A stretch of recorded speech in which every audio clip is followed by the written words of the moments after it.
1310쪽, 구약성경 1310쪽, 학개서 1장 1절에서 11절까지입니다.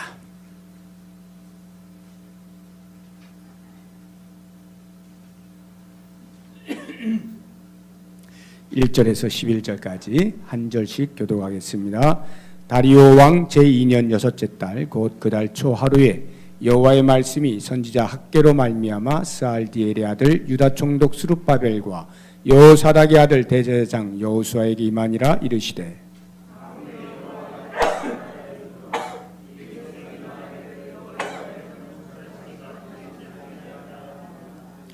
여호와의 말씀이 선지자 학개에게 임하여 이르시되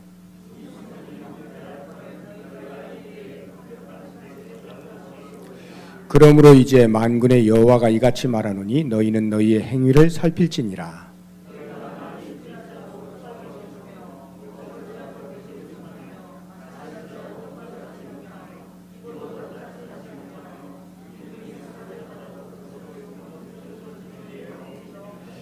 만군의 여호와가 말하노니 너희는 자기의 행위를 살필지니라.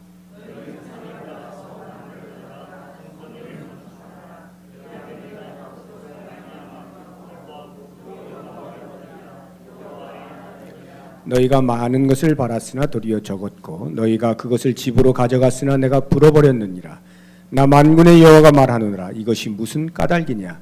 내 집은 황폐하였으되 너희는 각각 자기의 집을 짓기 위하여 빨랐음이라. 같이 읽습니다. 내가 이 땅과 산과 곡물과 새 포도주와 기름과 땅의 모든 소산과 사람과 가축과 손으로 수고하는 모든 일에 한제를 들게 하였느니라. 아멘. 네.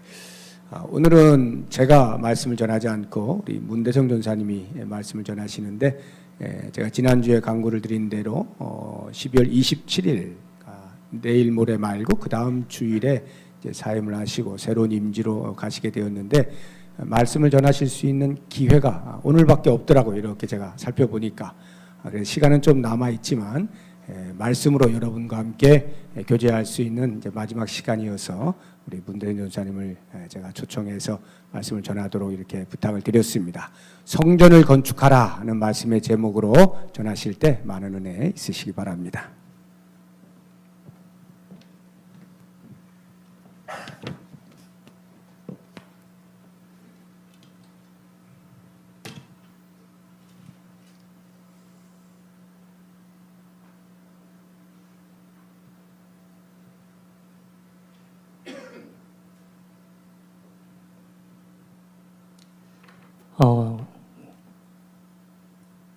오늘은 성전을 건축하라라는 제목으로 함께 말씀을 나눌 텐데요.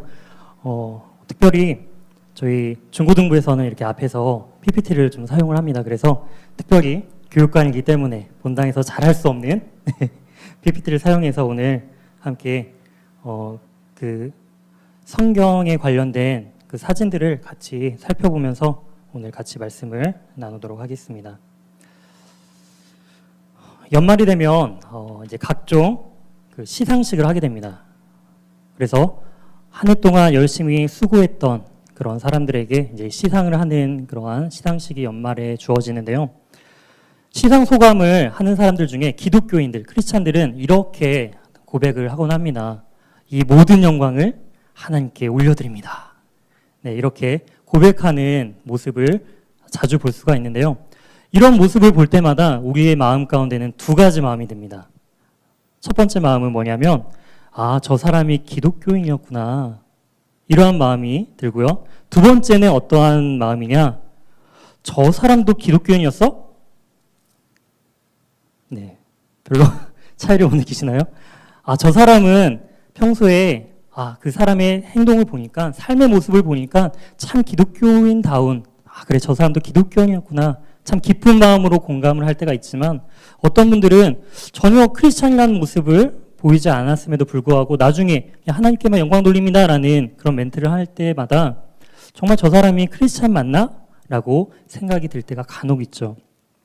이것은 우리에게 시사해 주는 바가 있습니다. 그것은 무엇이냐? 이처럼 우리가 상을 받는 그 결과도 중요하지만 그 과정 역시 더 중요하다라는 거예요. 과연 하나님께서 우리가 마지막 날에 정말 주님 앞에 설 때에 과연 하나님 앞에 어떠한 평가를 받을 수 있을지, 오늘 말씀의 제목인 성전을 건축하라라는 이 말씀을 통해서 정말 하나님께서 원하시는 성전으로 지어가는 성도의 삶이란 무엇인지 오늘 말씀을 통해 함께 생각하는 그런 귀한 시간들이 되었으면 좋겠습니다. 오늘 학께서 1장 말씀의 본문을 같이 살펴보기 전에 배경을부터 우리가 알았으면 좋겠어요. 우리 사진을 한 장 보도록 하겠습니다. 좀 뒤에 계시는 안 보이신다면 좀 양해를 부탁드리고요.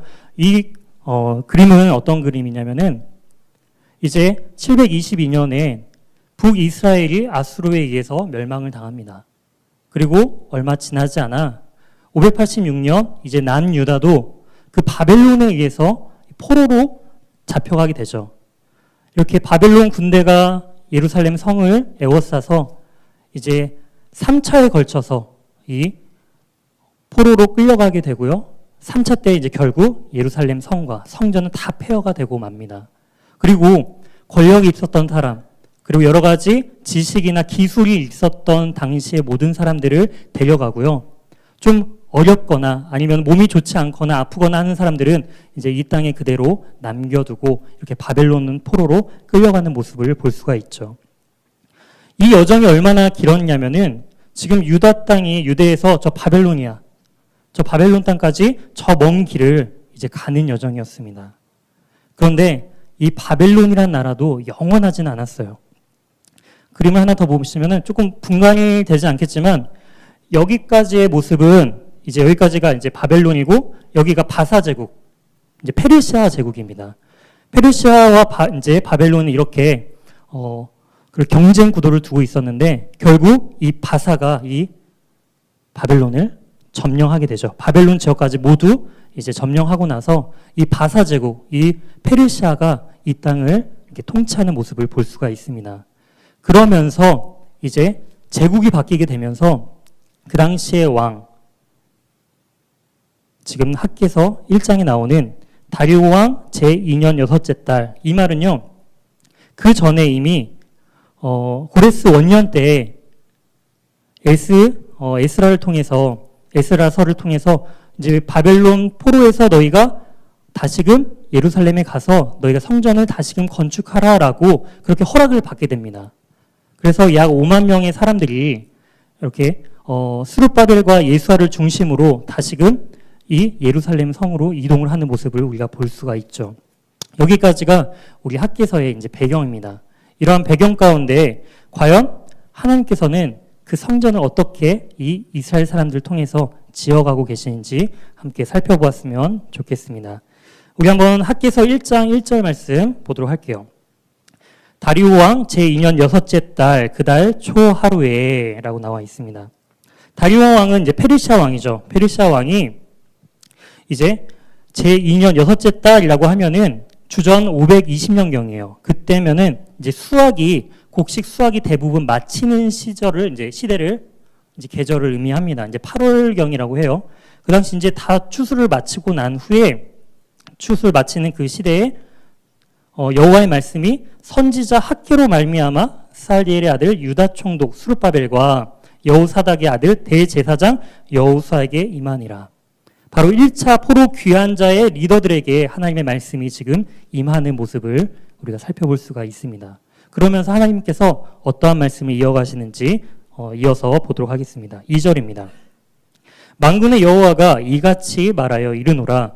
이 백성이 말하기를 여호와의 전을 건축할 시기가 이르지 아니하였다 하느니라.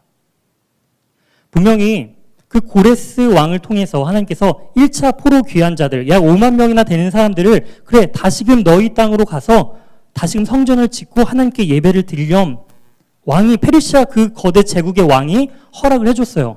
그리고 거기에 관련된 모든 물자를 지원해주겠다라는 정말 특별한 하나님의 은혜로서 다시금 1차 포로 귀환을 했는데 불구하고 이 사람들이 지금 이렇게 고백을 하고 있는 것입니다. 지금 우리는 아직 때가 안 되었어요. 지금 성전을 건축할 때가 아닙니다라고 이야기를 하고 있는 것이죠. 왜 이렇게 말하게 되었는지 그 배경을 우리가 에스라서를 통해서 함께 살펴보았으면 좋겠습니다. 성경을 함께 이 1장을 손으로 잡으시고 우리 한번 에스라로 한번 가보도록 하겠습니다. 에스라 3장입니다. 구약성경 714페이지 에스라 3장.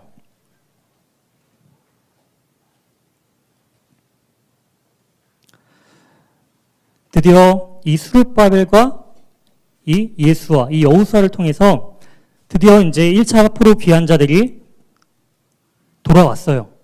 돌아오고 나서 가장 먼저 한 것이 2절입니다. 2절 하반절을 보니까 제단을 만들고 하나님의 사람 모세의 율법에 기록한 대로 번제를 그 위에 드리려 할세.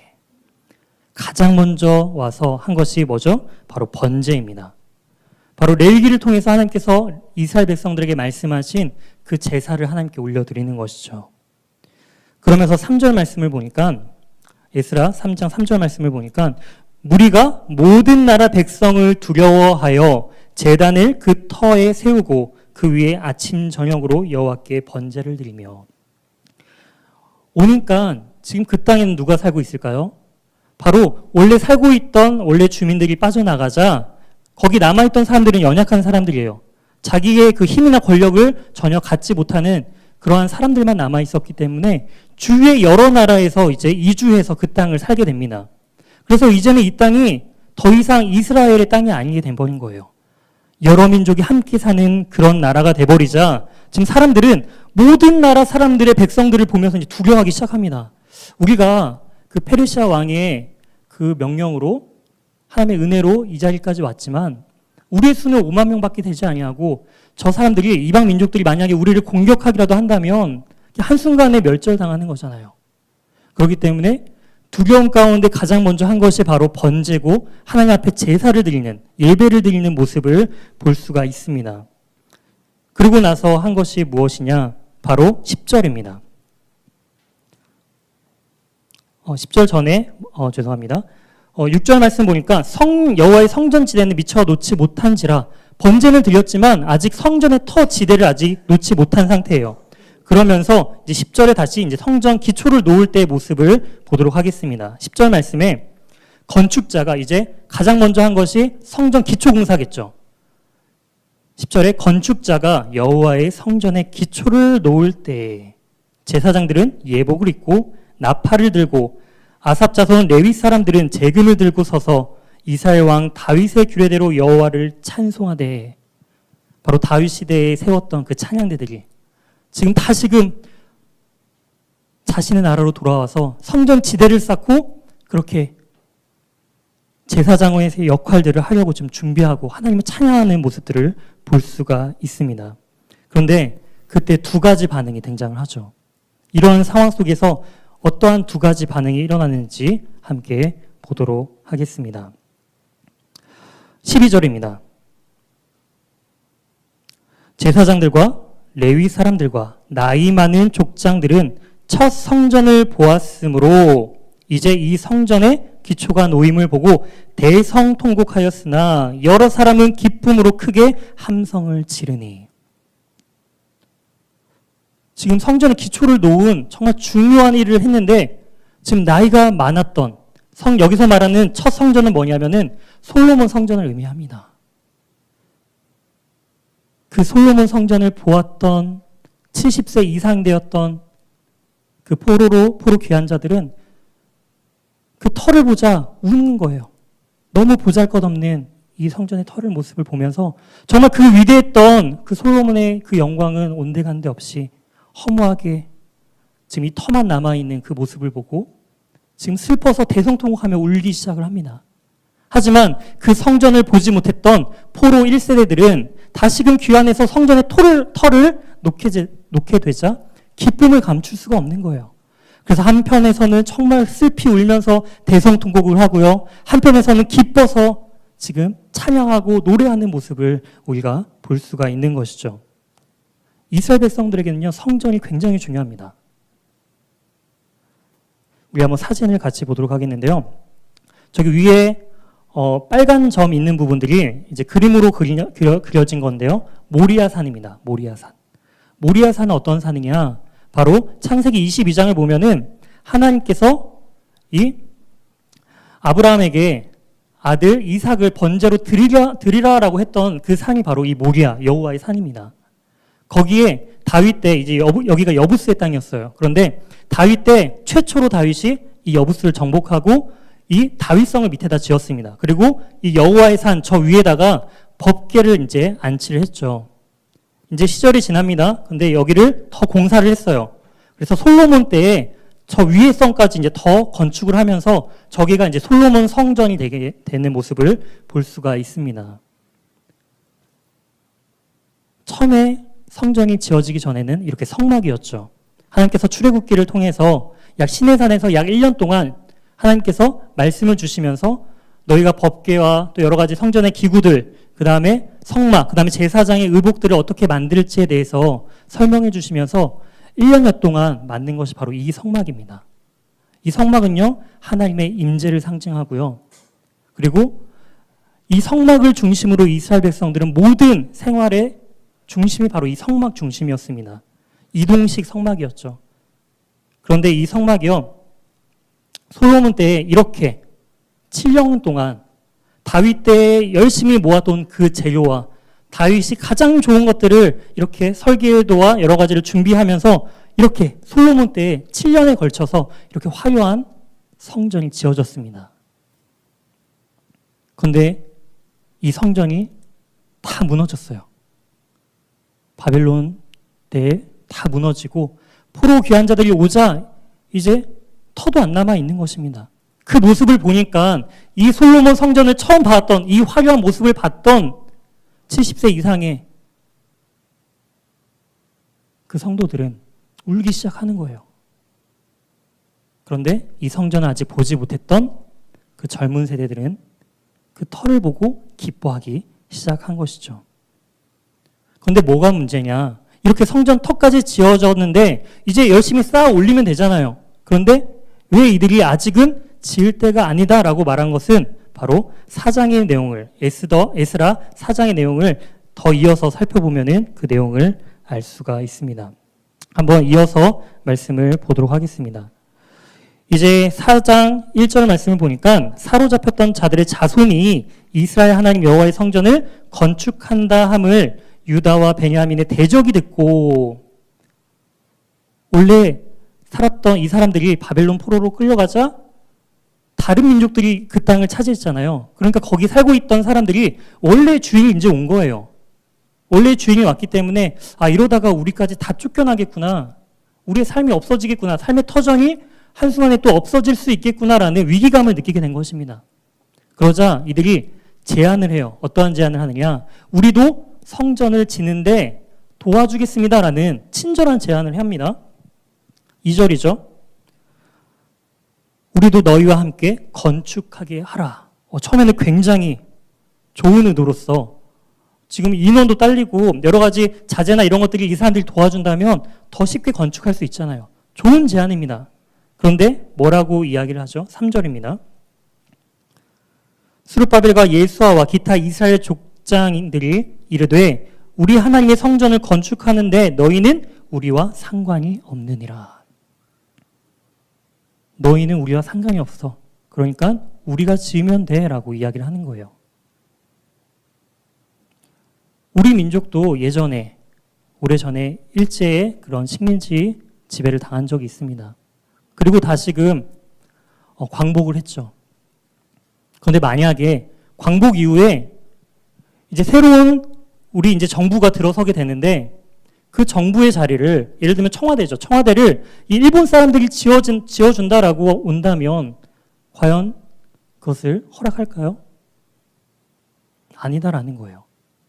물론 다른 사람들이 도와주면 충분히 더 힘을 낼 수 있지만 거절한 것은 바로 이것은 이 민족의 중요한 핵심이기 때문에 다른 어떤 것들과도 타협할 수 없는 우리가 해야 하는 것이기 때문에 이 사람들은 타협하지가 않습니다.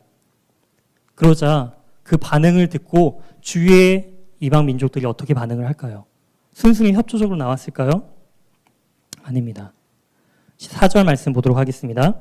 이로부터 그 땅 백성이 유다 백성의 손을 약하게 하여 그 건축을 방해하되, 이제 도와주겠다라고 말했던 사람들이 도와주지 못하게 되자 이제 방해를 하는 거예요. 짓지 못하도록 여러 가지 수단을 써서, 뇌물을 써서 이제 짓지 못하도록 여러 가지 수단과 방법을 가리지 않고 방해하기 시작합니다. 그래서 그 방해 기간이 16년간 지속이 돼요. 16년 동안 터만 만들어 놓고 그 위에 성전을 짓지 못하고 16년이라는 시간이 흐르게 되었습니다. 이러한 배경에서 다시 오늘 우리의 본문을 보도록 하겠습니다. 다시 학기로 넘어오면은 이러한 배경 속에서 지금 사람들은 이렇게 이야기하는 거예요. 학기 선지자가 다시금 이스라엘 백성들에게 다가가니까 지금 우리는 아직 성전을 지을 때가 아니에요. 보세요. 얼마나 우리의 방해 세력들이 많이 있습니까? 우리의 세력은 그들에 비해서 너무나 미약합니다. 지금은 성전을 지을 때가 아니에요. 사람들은 이렇게 반응을 하고 있는 것입니다. 그러자 여호와의 말씀이 선지자 학기에게 임하여서 4절에 이렇게 말씀하십니다. 이 성전이 황폐하였거늘 너희가 이때에 판벽한 집에 거주하는 것이 옳으냐?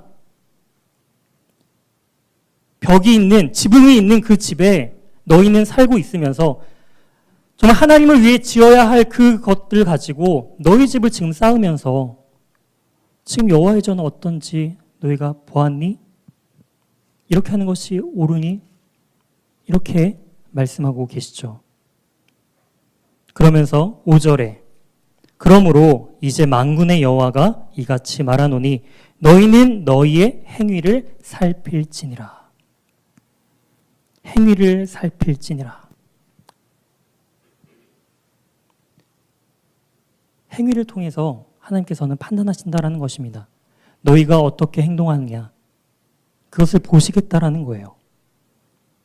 그러면서 6절입니다. 너희가 만일 뿌릴지라도 수확이 적으며 먹을지라도 배부르지 못하며 마실지라도 흡족하지 못하며 입어도 따뜻하지 못하며 일꾼이 삭슬 받아도 그것을 구멍 뚫어진 전대에 넣음이 되느니라.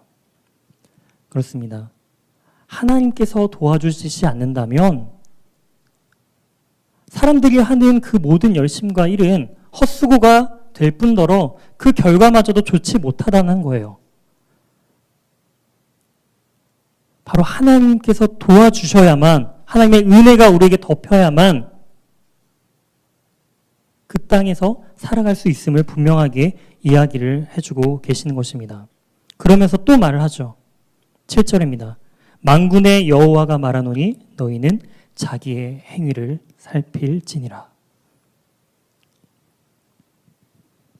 그러면서 구체적인 행동의 대안을 제시를 하죠. 8절입니다. 너희는 산에 올라가서 나무를 가져다가 성전을 건축하라라는 거예요.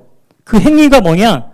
그냥 너희가 머리로만 구상하고 있는 것이 아니라 너희 행위를 통해 내가 볼게. 바로 지금 당장 산에 올라가서 나무를 가져다가 이제 성전 건축을 시작하렴. 그리하면 내가 그것으로 말미암아 기뻐하고 또 영광을 얻으리라.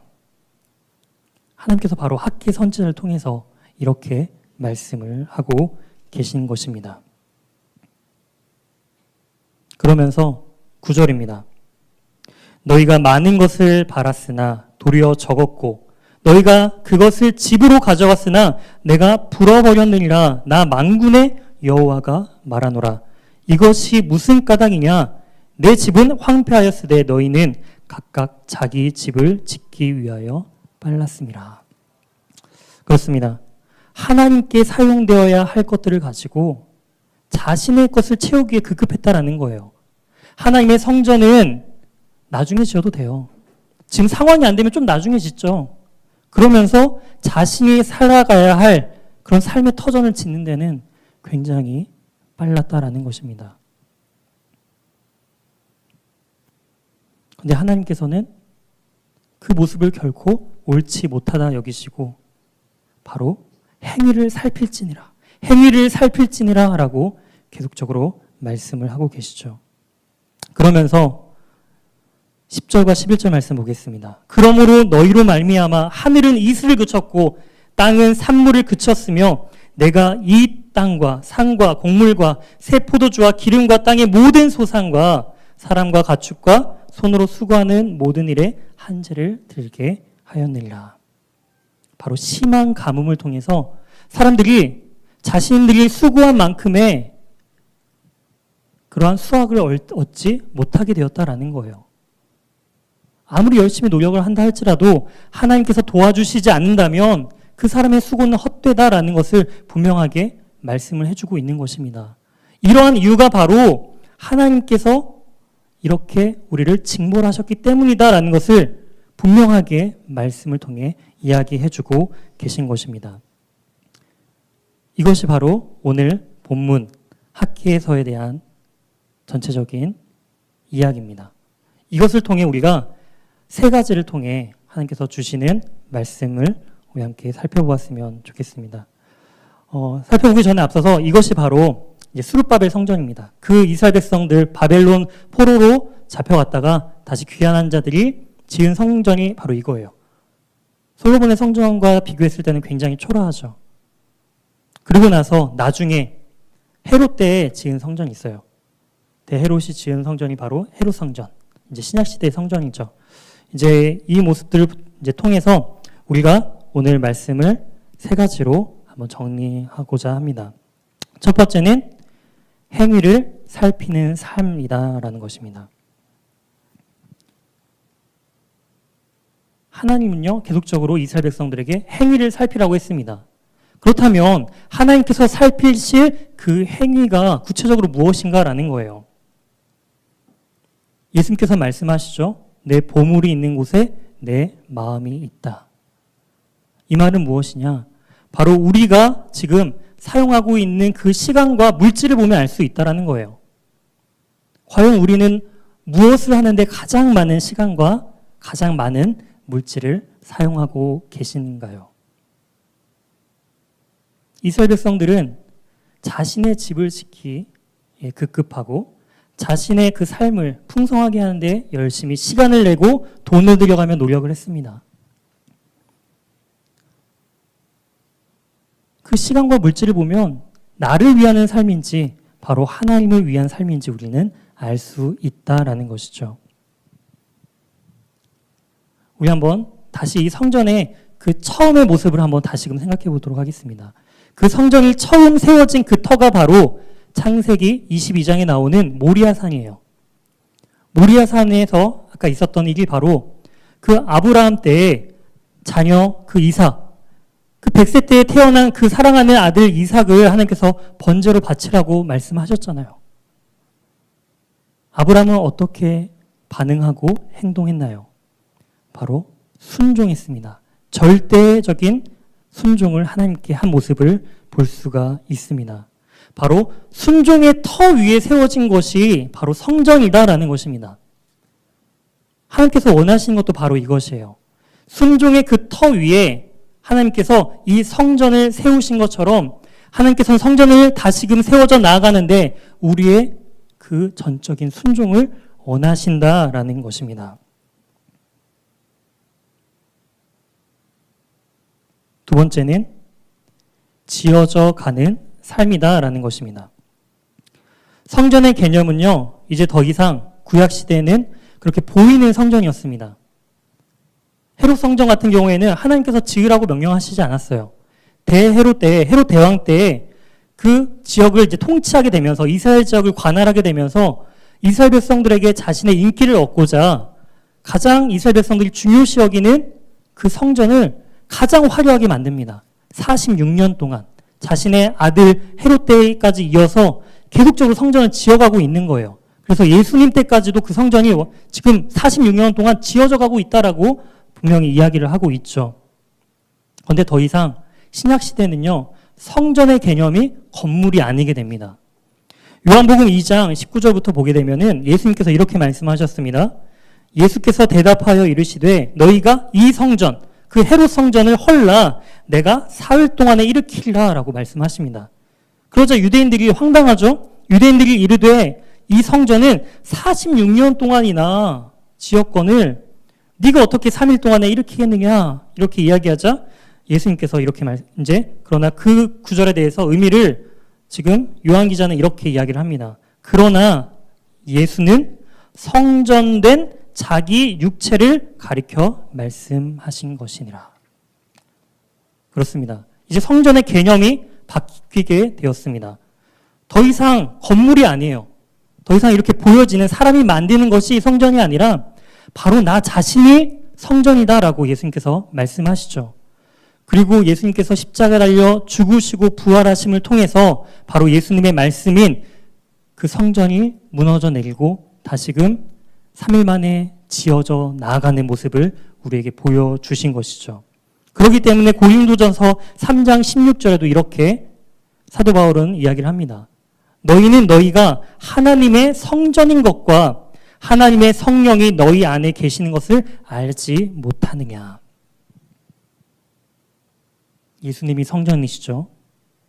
그 성전 대신 예수님께서 이제 우리 안에 거하신다라는 거예요. 성령님이 함께 거하시는 그 성전이 바로 우리의 몸이 바로 하나님의 성전이 되었다라고 고린도전서에서 사도 바울은 그렇게 이야기를 하고 있습니다. 또한 에베소서 2장 20절에는 이렇게 기록되어 있습니다.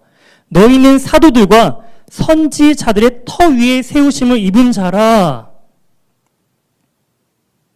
구약시대는요, 바로 모리아산, 바로 아브라함의 그 순종을 위해 그 성전이 세워졌다면 지금 사도 바울은 이렇게 이야기하죠. 너희는 사도들과 선지자들의 터 위에 세워진 교회다라고 이야기합니다.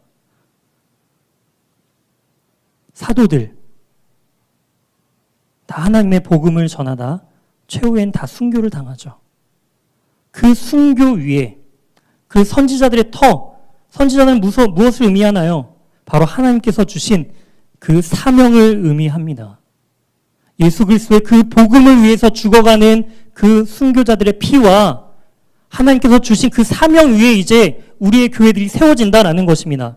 그러면서 더 중요한 것은 무엇이냐? 예수님께서 친히 우리의 모퉁이 돌이 되어주신다라고 이야기를 하시죠. 중심이 바로 예수 그리스도다라는 것입니다. 그 중심 위에 우리가 이제 성전으로서 세워져 나아가야 된다라는 것을 이야기해주고 계십니다. 근데 우리의 모습은 어떠한가요? 성전으로 지금 완벽하게 건설되어 있나요? 아직도 연약하고 부족하고 하나님의 도우심이 없다면 언제든지 무너질 수밖에 없는 나약한 존재가 우리가 아닌가요? 그렇기 때문에 에베소서 2장 22절에는 이렇게 기록되어 있습니다. 너희도 성령 안에서 하나님이 거하실 처소가 되기 위하여 그리스도 예수 안에서 함께 지어져 가느니라. 완성됐다가 아니에요. 완성될 거야가 아니라 지어져 가고 있는 거예요. 바로 우리는요, 그 완성을 목표로 가는 것이 아니라 지어져 가는 것을 목표로 가는 것입니다. 그렇다면 진정으로 완성된 단계가 어디 있을까요? 과연 성전에 정말 완성된 모습이 어디 있을까요? 성경에서 마지막으로 그 성전이라는 그 단어를 사용하는 데가 바로 요한계시록 21장입니다. 요한계시록 21장 22절에는 이렇게 기록되어 있습니다. 성 안에 이제 새로운 예루살렘, 바로 하나님의 나라를 상징합니다. 성 안에서 내가 성전을 보지 못하였으니, 그 요한이 반모섬에서 환상 가운데 지금 그 계시록에 대한 그 모습을 보면서 지금 21장에서 이렇게 이야기하고 있는 거예요. 그 새 예루살렘에는 성전이 없다라는 거예요. 가장 그 중요한 그 성전이 없다라는 것입니다. 그러면서 이어서 하는 말이, 이는 주 하나님 곧 전능하신 이와 및 어린 양이 그 성전이심이라. 바로 하나님이 우리의 진정한 성전이 되어 주신다라는 것입니다.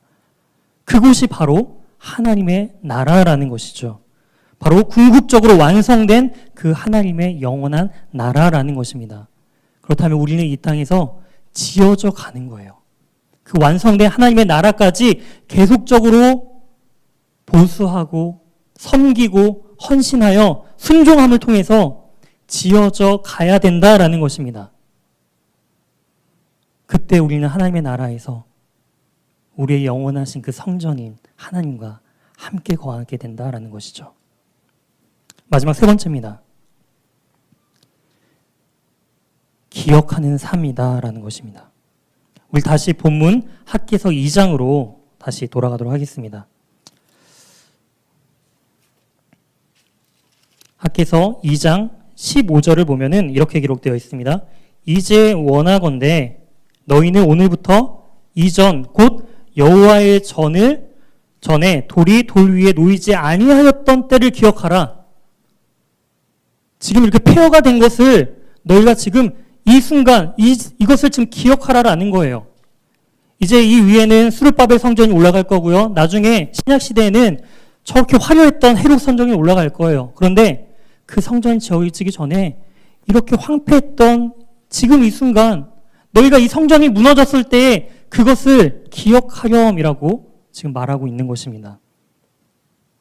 18절 말씀 보도록 하겠습니다. 너희는 오늘 이전을 기억하라. 아홉째 달 24일 곧 여호와의 성전 지대를 쌓던 날부터 기억하여 보라라는 거예요. 이제 약속을 하십니다. 이 학계 선지자를 통해서 너희가 성전을 짓고 하나님 중심의 삶을 살아가는 그 순간 너희의 삶은 바뀌게 될 거야. 풍요로워질 것이고 너희가 봤던 이 이전의 성전의 영광보다 훨씬 더 큰 영광을 보게 될 거야 라고 미리 축복하고 선포하면서 그럼에도 불구하고 이전에 너희가 순종하지 않았던 그 모습을 기억하라라는 거예요.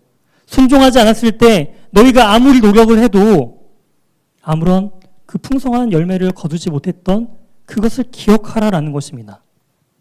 왜 하나님께서는 계속적으로 과거를 기억하라라고 말씀을 하실까요?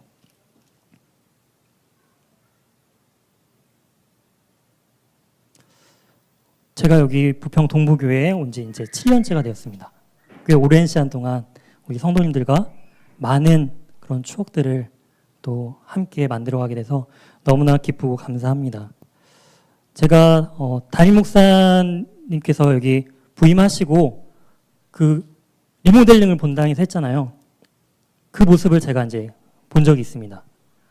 그 리모델링 되기 전의 모습. 물론 그 나중에 오신 분들은 그 지금의 본 그런 모습을 보면서 와 우리 교회 굉장히 멋있어. 그렇지. 굉장히 오래됐지만 정말 멋있다라고 생각하실지 모르겠지만 그 당시에는 이게 검은 천으로 이렇게 긴 검은 천으로 벽 외관이 이렇게 싹 이렇게 둘러쳐져 있었고요.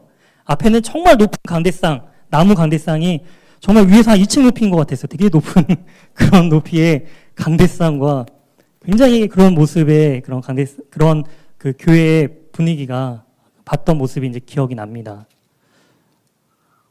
그 모습이 그때도 근데 너무 소중했던 것 같아요. 그 당시에 그렇게 성도님들이 섬기시고 헌신하셔서 그렇게 교회 터 위에 세워져 가는 모습들, 그리고 그 나중에 다음 세대들을 위해서 새롭게 리모델링 했을 때, 근데 만약에 그 모습을 기억해 주지 않는 사람, 만약에 아무도 그것을 기억해 주지 않는다면 그 당시에 섬겼던 분들의 그 헌신과 수고 굉장히 어찌 본다면 좀 아쉽겠죠.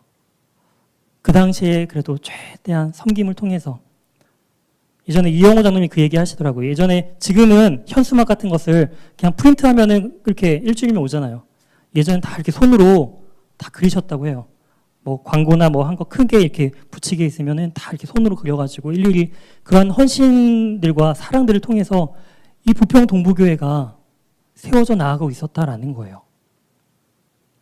지금 우리 예배드리는 이 장소는 어떤 건물이었는지 기억하시나요? 이 건물도 3년 전만 하더라도 위에 탑 모텔이라고 네. 모텔 건물이었어요. 근데 지금 어떤 장소로 바뀌었나요? 전 처음에 오면서 깜짝 놀랐던 게 여기 이 근처에 그런 수많은 나이트들과 그 다음에 교회 바로 앞에 보이는 그 탑 모텔이었습니다. 그러면서 하나님, 이 지역에서 우리 부평동부교회가 정말 선한 영향력을 끼쳤으면 참 좋겠습니다. 그리고 저 모텔 좀 제발 좀 없애주세요. 네, 눈에 바로 보이는, 그냥 눈에 바로 보면 이렇게 보이잖아요. 교육관이 보이는 것처럼 그냥 모텔이 떡하니 보이는 거예요. 그런 모습들 보면서 어느 순간 이 장소가, 이 자리가, 모텔이었던 장소가 하나님을 예배하는 자리로 바뀌는 모습들을 보면서 정말 이것이 하나님께서 하셨구나라고 우리가 그 과거를 기억한다면 하나님께서 어떻게 일하시고 역사하시고 인도하시는지 우리가 더 잘 알면서 하나님께 감사할 수 있지 않겠습니까? 저의 모습도 그렇습니다.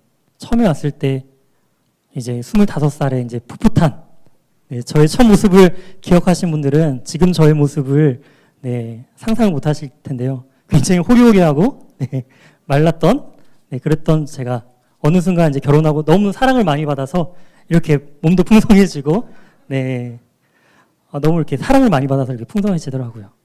7년 동안 그 많은 사랑을 받아서 풍성해지면서 정말 보잘것없고 부족했던 제가 이렇게 성도님들 앞에서 이렇게 말씀을 전하는 사역자로 세워져 가는 저의 첫 모습을 하나님께서 기억하게 하시면서, 그리고 입시의 과정들, 저는 너무 감사한 것 같아요. 오랫동안 입시를 준비하면서 하나님께서는 교만하지 않게끔 너가 한 것이 아니라는 것을 분명하게 알려주시기 위해서 올해 합격이라는 발표를 들었을 때 굉장히 담담했습니다. 와, 기쁘다 막 이런 게 저는 굉장히 기쁠 줄 알았는데, 아, 그래, 합격했구나, 이렇게 되더라고요. 왜냐하면 제가 한 것이 아니다라는 것을 알기 때문이죠.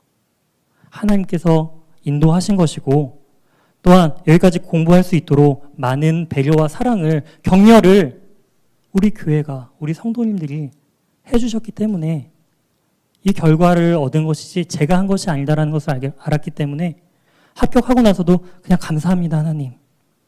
그냥 그렇게 되더라고요. 이처럼 기억하는 삶이라는 것은 이 모든 것이 하나님께서 하셨습니다라는 고백이 있어야 된다라는 거예요.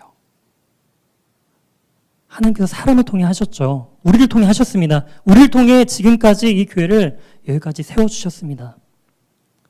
하지만 그 과거의 그 모습들을 보면은 다 하나님이 하신 거예요. 그리고 앞으로의 우리 부평 동부교회도 하나님께서 지어가실 것입니다. 이런 고백을 우리가 할 수 있다라는 것입니다. 이제 말씀을 맺도록 하겠습니다. 사랑하는 우리 부평 동부교회 성도 여러분, 오늘 말씀을 생각하면서 우리의 행위를 살피고 또한 함께 하나님의 몸된 귀한 성전으로 지금 함께 지어져 가면서 모든 것이 다 하나님께서 하셨습니다 라는 것을 기억하며 겸손함으로 하나님 나라 이뤄가는 저와 우리 부평 동부교회 모든 성도님들 되길 주님의 이름으로 소망합니다. 우리 함께 기도하도록 하겠습니다. 오늘 말씀 기억하면서 하나님 감사합니다. 이스라엘 백성들이 그 성전을 지어가는 그 모습들을 보면서 수많은 어려움과 그 다음에 포기할 것들이 많이 있었지만 결국은 다 하나님께서 하셨음임을 고백하면서 그 영원한